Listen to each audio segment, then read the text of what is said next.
Un mythe particulièrement répandu en management est celui de la primauté de la stratégie sur la logistique. Selon ce mythe, il s'agit d'abord pour une entreprise d'élaborer sa stratégie, puis, une fois celle-ci définie, de la mettre en œuvre sur le plan opérationnel en adaptant la logistique à la stratégie conçue, selon le principe que, de toute façon, l'intendant suivra.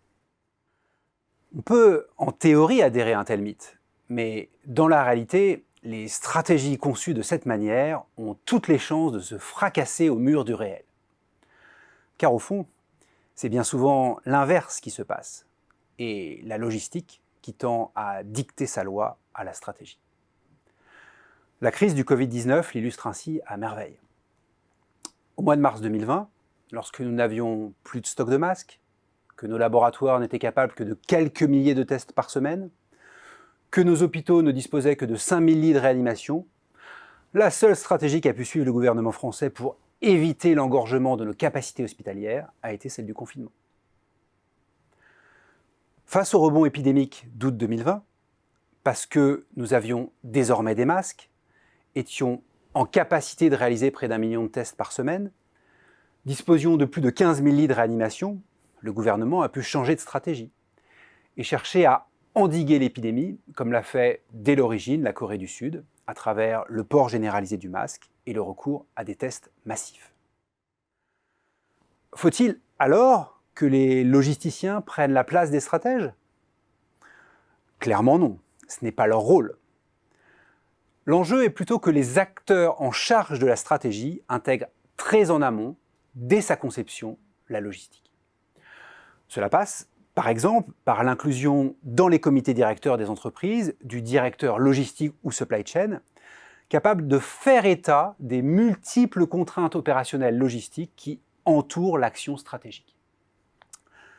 Le but est ici de distinguer en amont les contraintes qui ne peuvent être modifiées à moyen terme, avec lesquelles il s'agira de faire avec, des contraintes qui peuvent, quant à elles, faire l'objet d'une transformation intéressante sur le plan stratégique.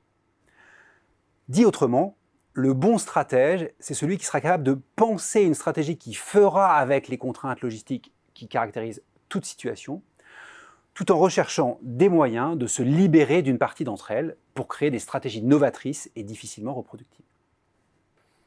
Prenez Napoléon, l'un des plus grands stratèges de l'histoire. Dans les faits, ses succès s'expliquent par le fait qu'il sut tirer parti de nouvelles conditions logistiques pour faire la guerre, liées à l'essor de l'artillerie et à la croissance des armées, qui atteignirent des centaines de milliers d'hommes.